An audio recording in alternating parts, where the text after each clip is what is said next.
Welcome to our live web event. This event's being recorded. All microphones have been muted because there's a lot of attendees and we'd get nothing but white noise if we went open mic. Today's topic is SaaS Hybrid Shadow IT, Data Risk and Compliance. My name is Grover Ryder. I'm a mathematician and data scientist. I'm also the Chief Marketing Officer here at Spin Technology. Pretty typical of Silicon Valley nowadays. A lot of marketing officers are actually very technical. I myself focused on math and topology. In grad school, I did quantum electrodynamics, but I'm really focused on applied AI products. So instead of being an academic mathematician, I'm a plumber. I'm an applied mathematician. Because of my role at Spin, I get a front row seat to see how AI-based cyber protection is helping people with this new SaaS cloud world. So let's talk about what's going on here. Organizations are moving to cloud email in mass migrations. Organizations have decided they don't want the expense, the risk, and everything else, the hassle, the overhead of managing their own email. A lot of times they liked the entire app file sharing, and a lot of times they just wanted email in the first place. But after they deploy email, one of the things that happens is the organizations are adopting rapidly file sharing, cloud drives, helper apps, until pretty soon, let's suppose you're an Office 365 company, everyone's using the cloud. All your data is in the cloud. Your financial planning is in spreadsheets in the cloud. Your communications are in the cloud. Just everything's there. All your files are being stored there, and it makes sense. It's a great way to run IT. But one of the things that's happened as we've moved to the cloud is that shadow IT has grown with more cloud email data collaboration. One of the simplest ones, although nothing like the only one of the simplest examples is users who are using, for example, G Suite or Office 365 to discover, hey, there's apps in the App Store that work on my browser. And so users go self-discover that, they self-install, they self-grant permissions, and all they need is their own login to do it. And then what happens is a lot of times people don't realize this, but just because you're in an app store doesn't mean you're a great app. The actual stability, safety, and of each of these extensions and apps can vary a lot. And unfortunately, a high user rating is no guarantee of extension safety. In addition, extensions change. They have updates, and their risk profiles for your data, if you will, can change with them. So what we've done is we've built a platform called Spin Audit. It's part of Spin One. It provides automated evaluations of applications and user behaviors, and it's specifically addressing this issue of what happens with cloud data. How do I manage shadow IT? How do I manage security policies? How do I see what's going on? And how do I get alerts if something's happening? The goal here, of course, is to control risky apps, to review user behaviors across your domain. And let's suppose you have a large domain with, let's say 50,000 users.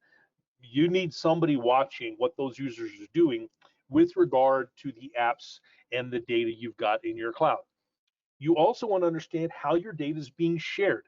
It's a little bit dark. It's a little bit of a black box. Can you go look for it? Sure. Is it easy to find? No, it's not.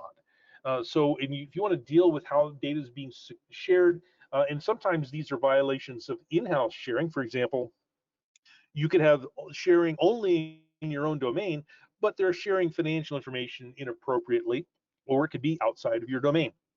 And of course, you want to know how you can implement security policies, because remember, most of your security software, all this massive control platform you've put in for your in-house and your own infrastructure really doesn't apply when you're in the SaaS world.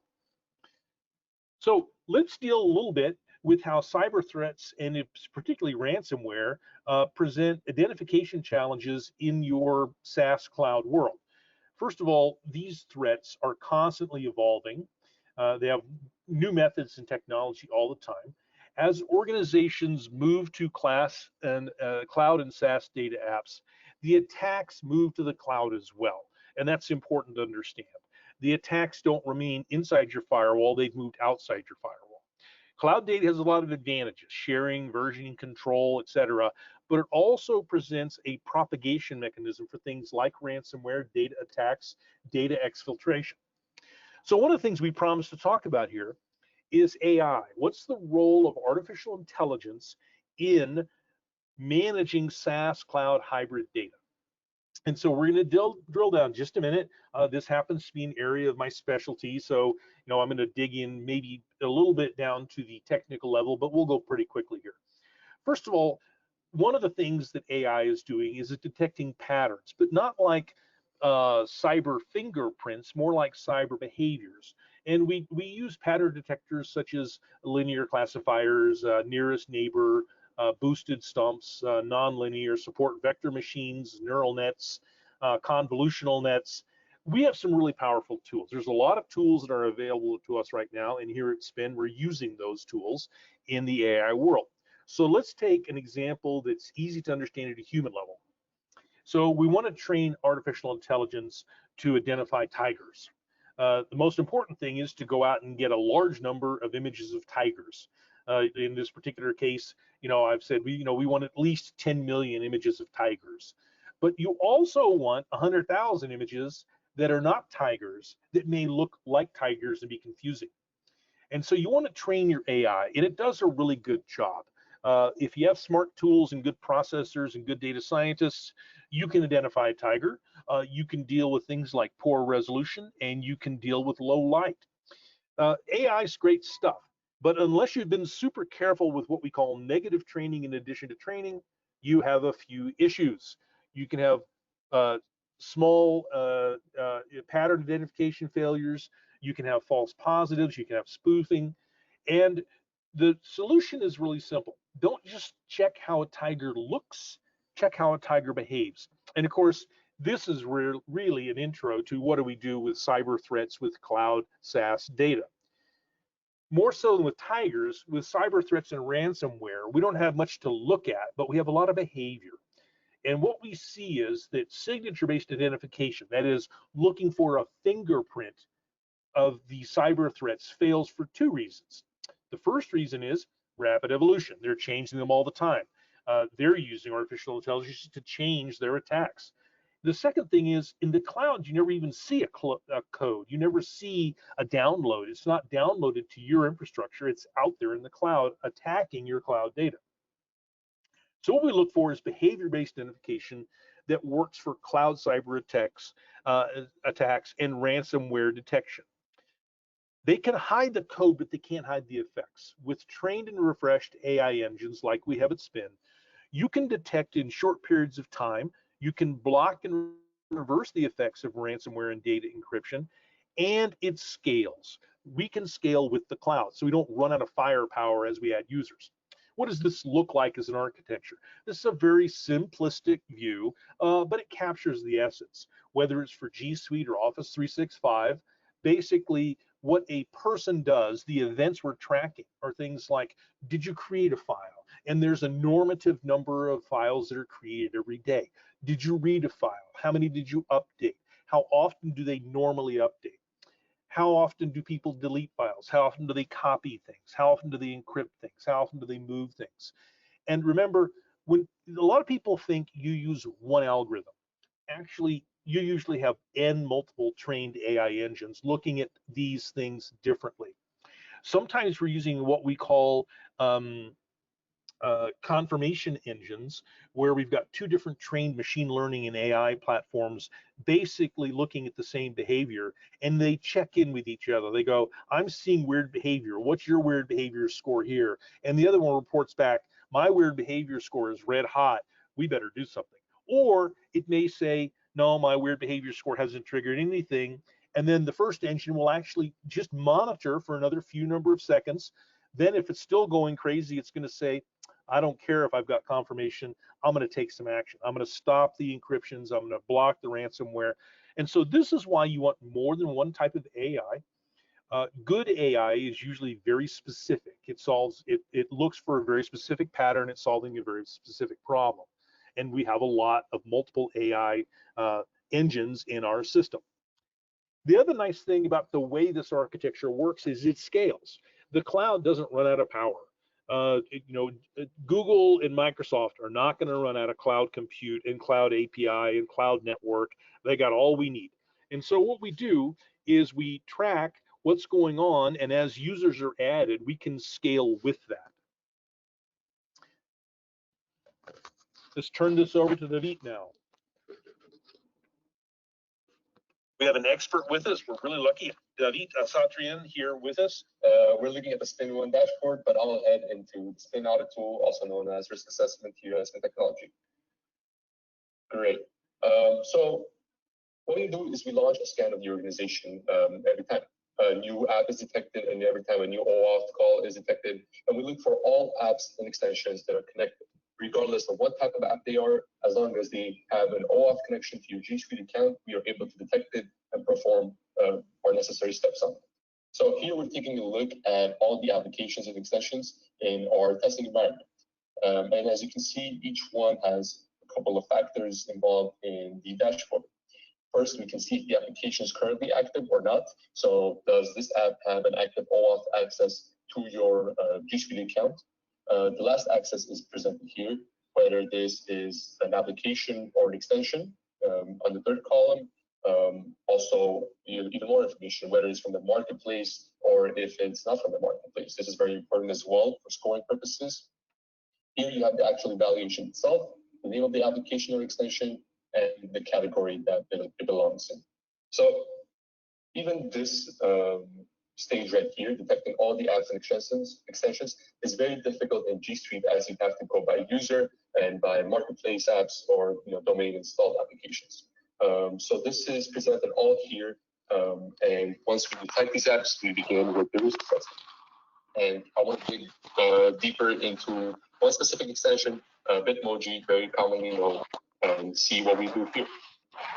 Well, the entire assessment begins with the scope of permissions. When you're installing an extension or any application, we go through a series of steps, one of which, the most important, is granting it access to your own data.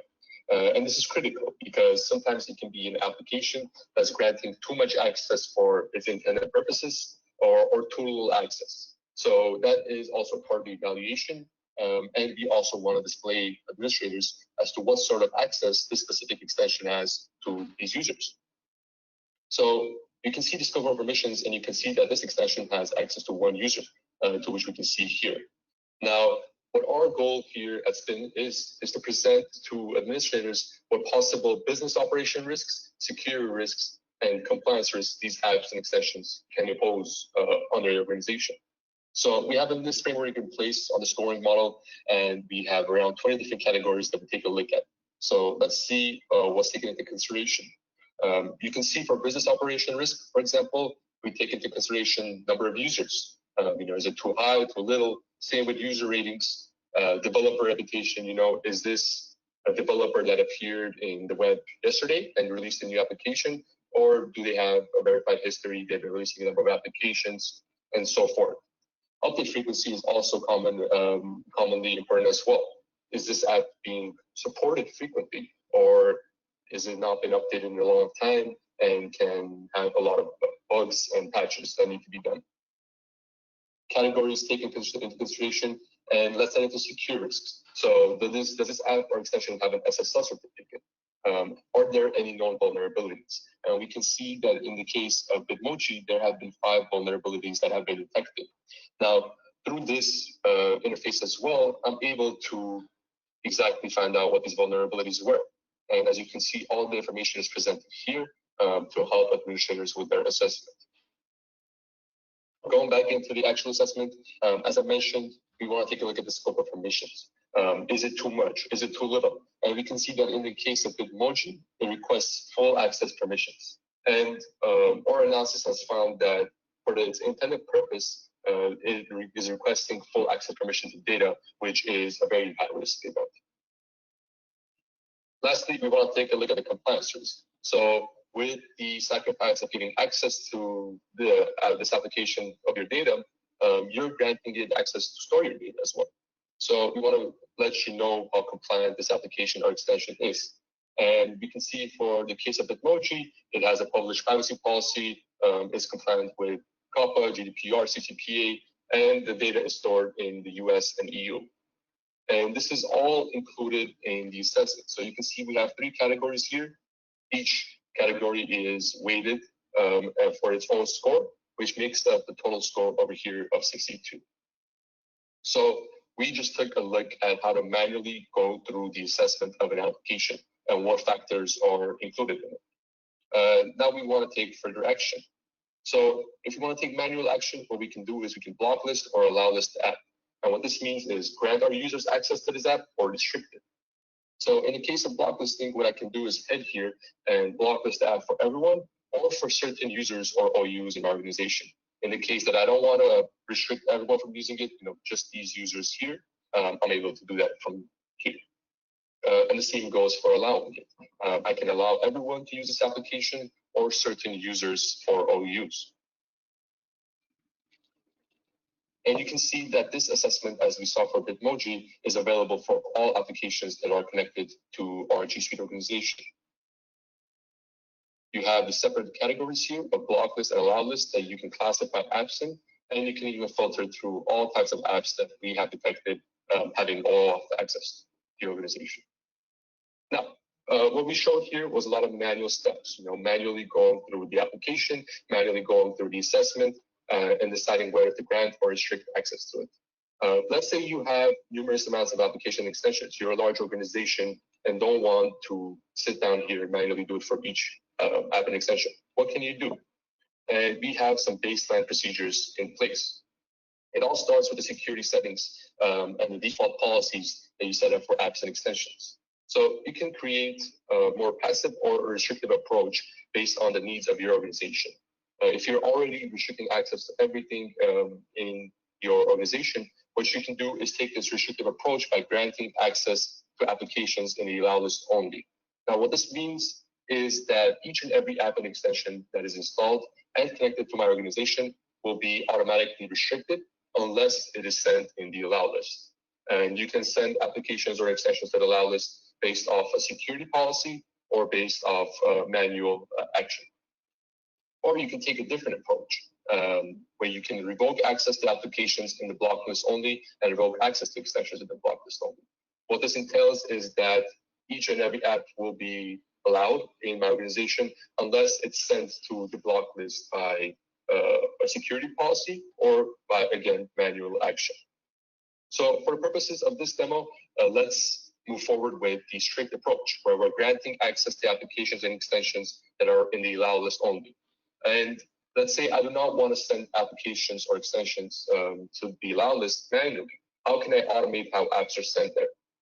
And besides these default security policies, what you can do is create additional policies that send apps and classify them based on a number of categories. So we're going to create a testing rule here for the block listing and allow listing of applications that applies to everyone in my organization. And going here, we can see a number of conditions that I can set and a number of actions that I can take. So the actions allow us to send apps to the allow list or to the block list, which is perfect. That's exactly what I'm looking for. I'm looking for a rule to be able to send apps to the allow list. So my default policy where all apps are restricted can take place and only allow apps that are sent to the allow list. Now, I can classify apps sent to the allow list by 3 different conditions. First is risk score. So we set a risk score and how the evaluation is done for each and every app. What I can say is, you know what, any application that has a risk score of 75 or higher, I want it to be sent to the allow list. And now every time an assessment is done for an application, we will check a score, we will check this policy and see if it matches this condition. So if it matches the 75 or higher condition, this application will be sent to the allow list. Therefore, my users will gain access to it. Otherwise, you can take two other different approaches. So you can go by category.